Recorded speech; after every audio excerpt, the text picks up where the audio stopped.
Hello everyone, welcome back our YouTube educational channel. Friends, हम लोग Bihar special का main topic complete कर रहे हैं, जहां से बीपीएससी या बिहार से कोई कॉम्पिटिटिव एग्जाम में बहुत सारे प्रश्न पूछे जाते हैं। पिछले वीडियो में हम लोगों ने बिहार स्पेशल में 1857 की क्रांति, बिहार में भारतीय राष्ट्रीय कांग्रेस, बिहार में बंगाल विभाजन का नेतृत्व कौन कर रहे थे और बिहार प्रांतीय कांग्रेस जैसे इम्पोर्टेंट टॉपिक को कंप्लीट कर लिया है। और आज का हमारा टॉपिक है लखनऊ अधिवेशन। इस अधिवेशन में बिहार की भूमिका के बारे में हम लोग जानने की कोशिश करेंगे। हालांकि आपको याद होगा कि कांग्रेस का अधिवेशन जो मेन टॉपिक सब था, हमने उसको कंप्लीट किया है, लेकिन ये बिहार से था, इसलिए लखनऊ अधिवेशन में हम लोग बिहार से कुछ टॉपिक को देखने का प्रयास करेंगे। तो आपको याद होगा कि लखनऊ अधिवेशन जो कि 1916 में हुआ था, उसके अध्यक्ष बनाए गए थे अंबिकाचरण मजूमदार को।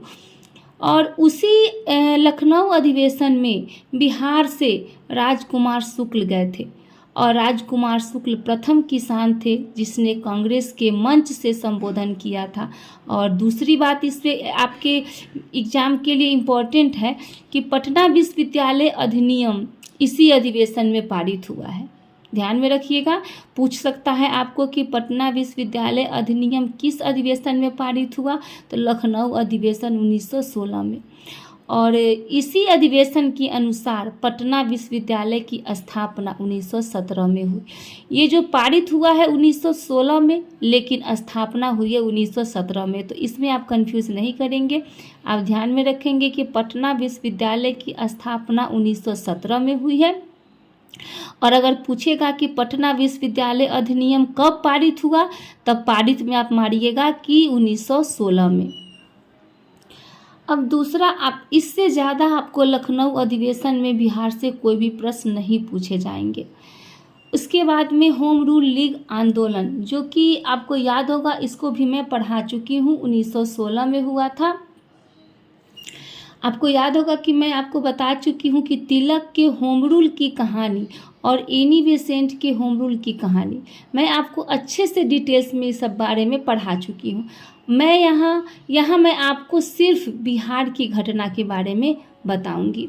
तिलक ने होम रूल लीग की स्थापना कब की थी, तो 28 अप्रैल 1916 को। एनी बेसेंट ने होम रूल लीग की स्थापना कब की थी, तो 3 सितंबर 1916 को। यानी कि पहले तिलक का होम रूल आया, उसके बाद एनी बेसेंट का होम रूल लीग आया। अगर उद्देश्य की बात करें तो आपको याद ही होगा, मैं आपको पढ़ा चुकी हूँ कि होम रूल लीग की स्थापना का उद्देश्य था ब्रिटिश शासन के अधीन स्वशासन की मांग।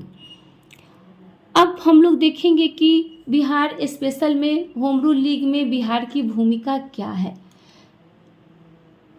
तो बिहार में बैठक होती है। कब बैठक होती है, तो 16 दिसंबर 1916 को पटना में, यानी जगह अगर पूछेगा तो बांकीपुर में। याद रखिएगा, बिहार में कब बैठक होती है, 16 दिसंबर 1916 को इसकी बैठक होती है। इस बैठक में ये डिसाइड किया जाता है कि बिहार में होम रूल लीग की स्थापना होगी और इसके अध्यक्ष बनेंगे मौलाना मजहरुल हक। तो याद में रखिएगा कि बिहार में होम रूल लीग की स्थापना हुई थी, तो उसके अध्यक्ष किसे बनाया गया था, तो मौलाना मजहरुल हक को बनाया गया था। और इसके उपाध्यक्ष किसको बनाया गया था, तो उपाध्यक्ष 3 व्यक्तियों को बनाया गया था। पहला नाम आता है सरफराज हुसैन खान, दूसरा आता है पूर्णेंदु नारायण सिन्हा और तीसरा नाम आता है राय बहादुर का। तो ये 3 नाम उपाध्यक्ष में आपको ध्यान में रखने होंगे। अध्यक्ष में मौलाना मजहरुल हक और उपाध्यक्ष में ये 3 नाम। उसके बाद आपसे पूछ सकता है कि बिहार में होम रूल लीग का सचिव किसे बनाया गया था, तो सचिव 2 व्यक्तियों को बनाया गया था। पहला है चंद्रवंशी सहाय, दूसरा है वैद्यनाथ नारायण सिंह। ये 2 व्यक्ति के नाम आपको सचिव के रूप में याद करने होंगे।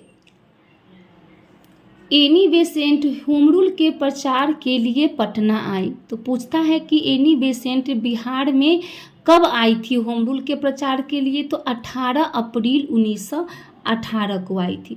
जब ये 18 अप्रैल 1918 को जब ये पटना आई थी, तो इनके लिए भव्य रैली का आयोजन किया गया था। कहाँ पर, तो पटना सिटी में। उसके बाद जब ये पटना सिटी स्टेशन पर उतरी तो पूर्णेंदु नारायण सिन्हा आए और पूर्णेंदु नारायण सिन्हा के घर पर ये जो एनी बेसेंट थी वो जाकर रुकी। फिर इनके एंग्लो संस्कृत स्कूल में गई और वहाँ से सीधे जो है एनी बेसेंट कलकत्ता के लिए रवाना हो गई और कलकत्ता से घूमकर दोबारा फिर ये वापस बिहार में आई, लेकिन लोगों ने उनका साथ नहीं दिया। तो जब ये सेकेंड बार जब ये पटना सिटी कब आई तो 25 जुलाई 1918 को। पहले ये आई थी 18 अप्रैल 1918 को, फिर आई थी 25 जुलाई 1918 को। जब ये दोबारा आई तो लोगों ने इनका खुलकर साथ नहीं दिया। उसके बाद में यहाँ पे चंपारण सत्याग्रह के बारे में पूछा जाता है। तो चंपारण सत्याग्रह पूरा बिहार में, चंपारण हमारे बिहार के अंदर है, तो वो टॉपिक आपके लिए बहुत ही इम्पोर्टेंट है। उस टॉपिक से हर बार एक क्वेश्चन जरूर पूछे जाते हैं। चंपारण सत्याग्रह का पूरे डिटेल्स में टॉपिक वाइज मैं कंप्लीट करवा चुकी हूँ आपको। अब हम लोग आते हैं रॉलेट एक्ट। ये टॉपिक को भी हम लोग कंप्लीट कर चुके हैं, लेकिन बिहार से जो इम्पोर्टेंट है हम लोग उसको सिर्फ देखेंगे। रॉलेट एक्ट के विरोध में बिहार में भी प्रदर्शन हुआ था। और कहाँ प्रदर्शन हुआ था तो पटना सिटी में। ये पूछा जा सकता है, ध्यान में रखिएगा। और जब बिहार में इसका प्रदर्शन हुआ तो इसके नेतृत्वकर्ता कौन थे ये भी पूछा जा सकता है। तो इसके नेतृत्वकर्ता थे मौलाना मजहरुल हक। रॉलेट एक्ट के विरोध में बिहार में प्रदर्शन कौन कर रहे थे तो डॉक्टर राजेंद्र प्रसाद थे, सैयद हसन इमाम थे, पूर्णेंदु नारायण सिन्हा थे। ये 3 व्यक्ति जो थे वो विरोध का प्रदर्शन कर रहे थे। ठीक है, तो इससे ज़्यादा आपको रॉलेट एक्ट में बिहार से नहीं पूछा जाएगा। उसके बाद में असहयोग आंदोलन, जो नेक्स्ट टॉपिक है वो है असहयोग आंदोलन। हालांकि इसका भी हमने एक वीडियो आप लोगों को डिटेल्स में समझा दिया है, पढ़ा दिया है। आज हम लोग सिर्फ बिहार से ही बात करेंगे, सिर्फ बिहार के बारे में ही बात करेंगे। असहयोग आंदोलन में बिहार की भूमिका क्या है। जब मैं आप लोगों को पढ़ाई थी तो मैं बताई थी कि असहयोग आंदोलन 1 अगस्त 1920 को शुरू होने वाला था। उसका प्रस्ताव सबसे पहले बिहार से ही शुरू हुआ था। बिहार में कहाँ शुरू हुआ था तो बिहार प्रांतीय कांग्रेस का 12वां अधिवेशन 1920 में भागलपुर में हुआ था। आपको याद होगा, मैं बता चुकी हूँ कि 1908 में मद्रास में अधिवेशन हुआ था। बिहार प्रांतीय कांग्रेस का प्रथम अधिवेशन 1908 में हुआ था। मैं आपको ये बता चुकी हूँ, स्थान था पटना और इसके अध्यक्ष बनाए गए थे सैयद हसन इमाम को। और जब इसका दूसरा बिहार प्रांतीय कांग्रेस का दूसरा अधिवेशन हुआ था 1909 में भागलपुर में हुआ था और इसके अध्यक्ष बनाए गए थे सच्चिदानंद सिन्हा को। तो जब 1908 में मद्रास में अधिवेशन हुआ था तो ठीक इसके 12 साल के बाद में अधिवेशन फिर कहाँ होता है भागलपुर में। और भागलपुर में 2 दिन इसकी बैठक होती है। 28 और 29 अगस्त को 12वां अधिवेशन, जो बिहार प्रांतीय कांग्रेस का 12वां अधिवेशन भागलपुर में होता है। कब होता है तो 28 और 29 अगस्त को। और इसके अध्यक्ष बनाए जाते हैं डॉक्टर राजेंद्र प्रसाद। और डॉक्टर राजेंद्र प्रसाद अध्यक्ष थे तो अध्यक्षीय भाषण दे रहे थे और इन्होंने कहा कि हमें असहयोग आंदोलन पर विचार करना चाहिए। और उसी समय दरभंगा के धरणीधर प्रसाद ने असहयोग आंदोलन का प्रस्ताव पेश कर दिया। ये पेश कर दिया तो पूछता है कि असहयोग, बिहार में असहयोग आंदोलन का प्रस्ताव दरभंगा से किसने पेश किया था तो धरणीधर प्रसाद ने पेश किया था। उसके बाद में ये 3 व्यक्ति, एक व्यक्ति मुंगेर, पटना और मोतिहारी से 3 व्यक्ति भी उसमें शामिल थे।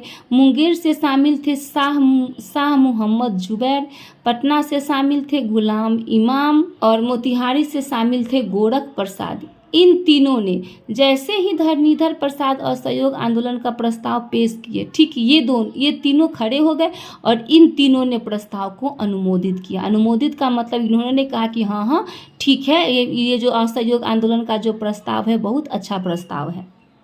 फिर बिहार में असहयोग आंदोलन का प्रस्ताव पारित होने के बाद आनन फानन में आपको याद होगा कि कलकत्ता में जैसे ही बिहार में असहयोग आंदोलन का प्रस्ताव पारित होता है, मैं आपको बता चुकी हूँ कि कलकत्ता में विशेष अधिवेशन होता है। कब होता है 1920 में विशेष अधिवेशन होता है। कलकत्ता में सितंबर महीने में ही हो जाता है। और उसके अध्यक्ष बनाए जाते हैं किसको, तो लाला लाजपत राय को उसके अध्यक्ष बनाए जाते हैं। अगर आपको याद नहीं होगा तो आप पीछे का जो मेरा वीडियो है आप उसे देख के आप फिर से आप ध्यान में ला सकते हैं। लाला लाजपत राय की अध्यक्षता में कांग्रेस का विशेष अधिवेशन बुलाया जाता है और जहां पर असहयोग आंदोलन का प्रस्ताव अस्थायी रूप से पारित होता है। ठीक है, तो अस्थायी रूप से अगर पारित हो गया कब, जब सितंबर 1920 में लाला लाजपत राय की अध्यक्षता में हुआ था। और आपको याद होगा कि कांग्रेस का वार्षिक अधिवेशन 1920 में दिसंबर के महीने में हुआ था। और वार्षिक अधिवेशन कहाँ हुआ था, तो आपको याद होगा नागपुर में हुआ था। और इसके अध्यक्ष बनाए गए थे वी राघवाचारी को। और ये इसमें क्या है कि असहयोग आंदोलन का प्रस्ताव पारित हो गया था। तो मैं आपको ये जो पेज है, ये जो टॉपिक है, ये मैं टॉपिक आपको पहले से ही पढ़ा चुकी हूँ। इसलिए मैं उम्मीद करती हूँ कि आपको, अगर आप पीछे का आप याद कर लिए होंगे तो आपको इस टॉपिक में थोड़ा भी प्रॉब्लम नहीं हुआ होगा। तो 1920 में 2 अधिवेशन होता है, एक विशेष अधिवेशन और एक वार्षिक अधिवेशन। तो उम्मीद करती हूँ कि आपको हमारा वीडियो अच्छा लगा हो। अगर आप लोगों को मेरा वीडियो अच्छा लगे तो मेरे वीडियो को लाइक करें, शेयर करें तथा मेरे चैनल को सब्सक्राइब करें तथा कमेंट करें। बने रहिए हमारे साथ। मिलते हैं नेक्स्ट वीडियो में नेक्स्ट टॉपिक के साथ। धन्यवाद।